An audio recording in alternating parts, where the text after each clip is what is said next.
Olá, boa tarde. Hoje eu irei falar um pouco sobre o grupo 16 da tabela periódica, os calcogênios. Eles são conhecidos como os calcogênios, pois são elementos formadores de minérios, onde inúmeros minérios são óxidos ou sulfetos de metais. Diversos produtos químicos contendo os elementos desse grupo têm importância econômica, onde seu principal produto é o ácido sulfúrico. Bom, eu irei falar um pouco sobre cada elemento dessa família. Começando pelo oxigênio, onde ele é um elemento muito importante na química orgânica, visto que reage com quase todos os demais elementos. A maioria de seus compostos foi ou será estudado junto com os outros elementos. Já o enxofre, o selênio e o telúrio são moderadamente reativos e queimam ao ar, formando dióxidos. Eles se combinam diretamente com a maioria dos elementos, tanto metais como ametais, embora com menor facilidade que o oxigênio, como esperado no caso de elementos metálicos. Esses três elementos não são atacados por ácidos, exceto por aqueles que são também agentes oxidantes. Agora o polônio tem propriedades metálicas, pois se dissolve em ácido sulfúrico, fluorídrico, clorídrico e nítrico, formando soluções de polônio 2, de coloração rosa. Contudo, o polônio é fortemente radioativo e as partículas alfa emitidas decompõem a água. Por isso, as soluções de polônio 2 são rapidamente oxidadas, gerando soluções amarelas de polônio 4. Bom, mas como se obtém e é usado cada um desses elementos? Eu irei explicar a seguir. O oxigênio é obtido industrialmente pela destilação fracionada do ar líquido. A maior parte do oxigênio é utilizado na fabricação do aço.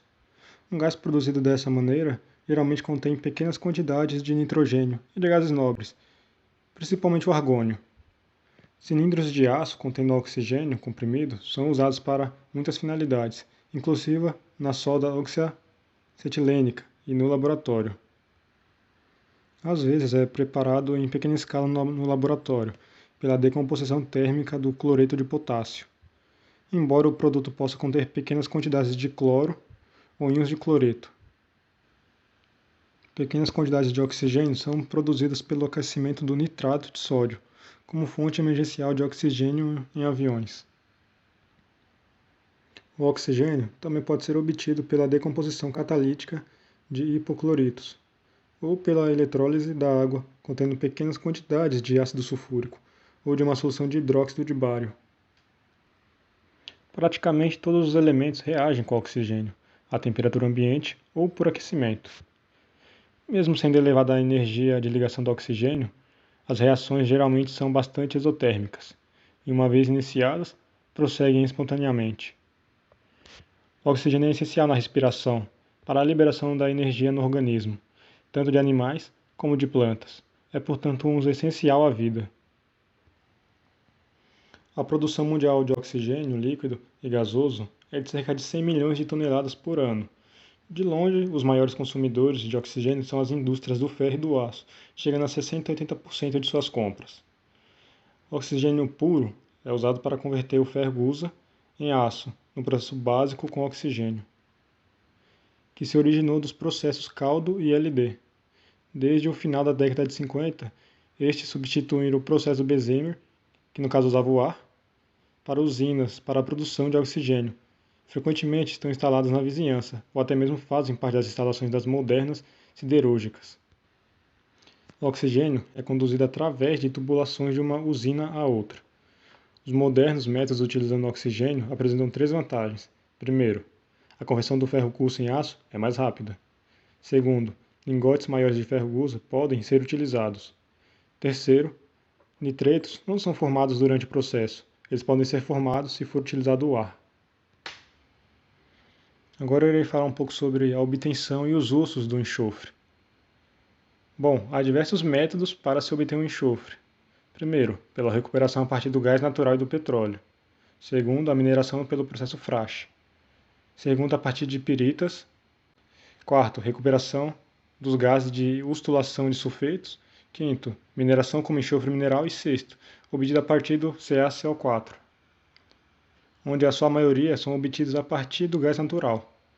No Canadá, essa é a principal fonte de enxofre, equivalente a 90%, já que o gás natural canadense contém até 20% de H2S. É fundamental que todo o sulfeto de hidrogênio do gás natural seja removido, por causa do seu mau cheiro. Além disso, a queima de compostos de enxofre forma o dióxido de enxofre, que tem um cheiro acre e é corrosivo. Analogamente, grandes quantidades de enxofre são obtidas nas refinarias de petróleo. Depois do craqueamento dos hidrocarbonetos de cadeia longa, o sulfeto de hidrogênio e outros derivados de enxofre são removidos por causa de seu cheiro desagradável. Cerca de um terço do sulfeto de hidrogênio é oxidado com o ar a dióxido de enxofre. A seguir, este reage com o sulfeto de hidrogênio remanescente, formando um enxofre. Esse processo se constitui na segunda maior fonte de enxofre nos Estados Unidos e no Japão, devido à enorme expansão do consumo de petróleo e de gás natural. A quantidade de enxofre obtida a partir dessas fontes é anualmente maior que a quantidade obtida pelo processo Frasch. Agora sobre o processo Frasch, é um método de extração de enxofre subterrâneo, que utiliza a perfuração de poços para injetar água quente e ar comprimido, formando um líquido superaquecido que dissolve o enxofre subterrâneo. Esse líquido composto por enxofre derretido e água é então bombeado para a superfície, onde o enxofre solidifica após a liberação da pressão. Este método permitiu a extração eficiente de enxofre, sendo particularmente relevante no século XX. Agora falando um pouco sobre os seus usos, o enxofre é um constituinte essencial, embora menos frequente, de certas proteínas. Está presente nos aminoácidos cistina, cisteína e metionina. A produção mundial de enxofre foi de 57 milhões de toneladas em 92. Quase 90% desse total foram convertidos em dióxido de enxofre, depois em trióxido de enxofre e finalmente em ácido sulfúrico. Cerca de 60% do ácido sulfúrico produzido é empregado na fabricação de fertilizantes. O restante é usado na produção de uma variedade de outros produtos químicos. Os 10% da produção de enxofre, que não são consumidos na produção de ácido sulfúrico, são empregados na forma de enxofre elementar.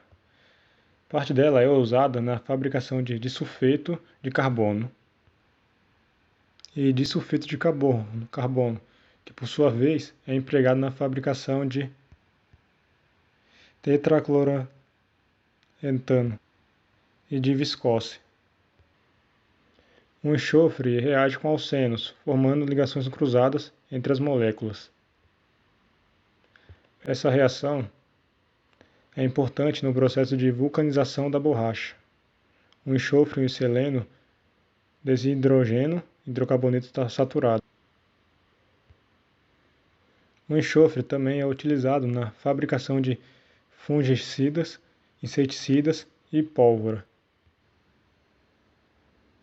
Agora falando um pouco sobre a obtenção e uso do selênio e do telúrio. Bom, geralmente ocorrem associados aos minérios do grupo dos sulfetos e são obtidos na forma concentrada a partir dos depósitos ou sedimentos anódicos do processo de refino eletrolítico do cobre. Esse depósito também contém metais do grupo da platina, além de prata e ouro. O selênio e o telúrio também são obtidos das poeiras formadas durante a calcinação de minérios, como a covelita, galena e pirita. A poeira é coletada com o auxílio de um precipitador eletrostático. Os dois elementos também ocorrem na forma nativa associados ao enxofre. O selênio tem diversos usos em diferentes áreas, em indústrias eletrônicas, para ajudar na produção de células fotovoltaicas, semicondutores e dispositivos eletrônicos, para vidros também, adicionando a eles uma cor avermelhada ou de bronze. Na área da química também, utilizado como um condutor. Na metalúrgica, onde é usado para refinar alguns metais, como um chumbo. E até mesmo na agricultura, onde em algumas regiões é aplicado como um suplemento para solos com deficiência de selênio, contribuindo para a nutrição das plantas. Já o telúrio, a maioria é usada na fabricação de ligas como ferro e metais não ferrosos, por exemplo, para tornar o chumbo mais duro. Tanto os compostos de selênio como os de telúrio são absorvidos pelo organismo humano e são eliminados pela respiração e pelo suor, na forma de compostos orgânicos de mau cheiro. Agora falando um pouco sobre o polônio, ele é um elemento químico raro e radioativo. Sua obtenção envolve geralmente processos nucleares, já que não é comumente encontrado na natureza em quantidades significativas. Pode ser produzido artificialmente em reatores nucleares. Em relação ao uso do polônio, ali estão alguns pontos. Fontes de energia, onde já foi usado em dispositivos de emissão de calor. Eletrostáticas, devido à sua carga elétrica. E até mesmo pesquisas científicas, onde especialmente é usado experimentos nucleares e estudos de partículas subatômicas. Agora eu irei falar um pouco sobre a estrutura e a alotropia dos elementos. Todos os elementos desse grupo, exceto o telúrio, são polimórficos, isto é, podem ser obtidos em mais de uma variedade alotrópica. Bom, começando pelo oxigênio, ele ocorre na forma de dois compostos não metálicos, dioxigênio e ozônio. O dioxigênio é uma molécula diatômica estável, o que explica sua existência na forma de um gás. A ligação na molécula de oxigênio não é tão simples como a princípio pode parecer. Se a molécula tivesse duas ligações covalentes, então todos os elétrons estariam emparelhados e a molécula seria diamagnética. Mas o oxigênio é uma molécula paramagnética e, portanto, deve conter elétrons desemparelhados. A explicação desse fenômeno foi um dos primeiros êxitos da teoria de orbitais moleculares. Já o ozônio é a variedade alotrópica triatômica do oxigênio. Ele é instável e se decompõe ao oxigênio. Agora sobre o enxofre, ele é conhecido por ter várias formas alotrópicas, sendo as formas mais estáveis o enxofre rômbico e o enxofre monoclínico. As formas alotrópicas do enxofre diferem na organização molecular. As principais formações são enxofre rômbico, representado como S8, consiste em moléculas de 8 átomos de enxofre dispostos em uma estrutura rômbica.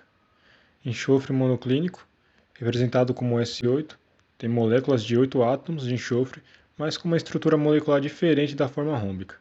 Enxofre plástico, uma forma amorfa composta por cadeias longas e ramificadas de átomos de enxofre. Este é um estado mais estável e a temperaturas mais elevadas. Enxofre líquido, a uma temperatura elevada, o enxofre pode existir no estado líquido. A transição entre essas formas alotrópicas é influenciada pela temperatura.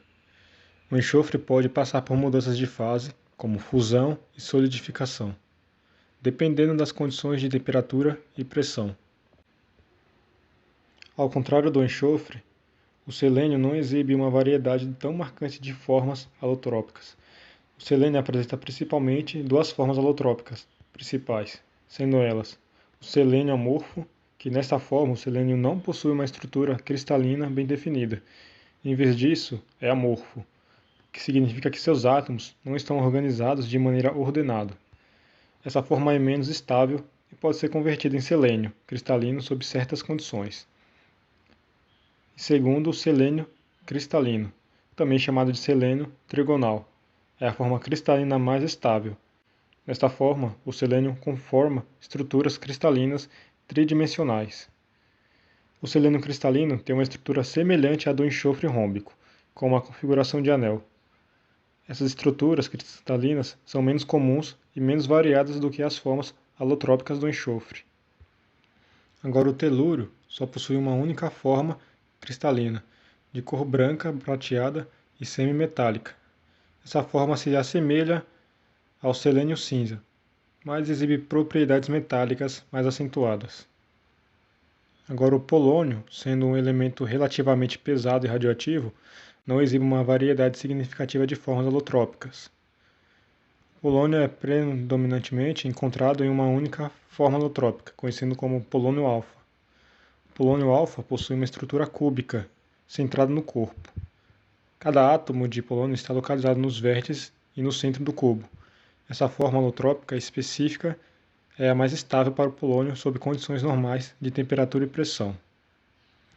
Por ser radioativo, o polônio também passa por desintegração radioativa ao longo do tempo, convertendo-se em outros elementos por emissão de partículas alfas. Isso faz com que suas propriedades e comportamento estrutural sejam altamente influenciados por sua natureza radioativa. Agora, falando sobre as propriedades dos calcogênios, os elementos dessa família apresentam algumas em comuns, sendo essa a valência, onde os calcogênios geralmente têm uma valência de -2, o que significa que eles tendem a ganhar 2 elétrons para atingir a configuração estável de gás nobre. Eles geralmente também têm uma alta afinidade eletrônica, indicando uma tendência para aceitar elétrons em reações químicas.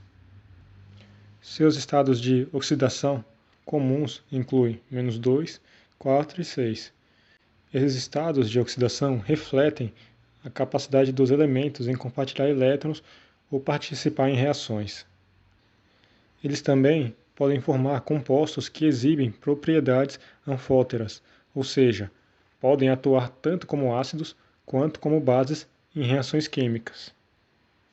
Eles também possuem uma afinidade particular por formar ligações covalentes, especialmente entre átomos do próprio grupo. Essas propriedades citadas contribuem para a diversidade de comportamentos químicos observados nos calcogênios.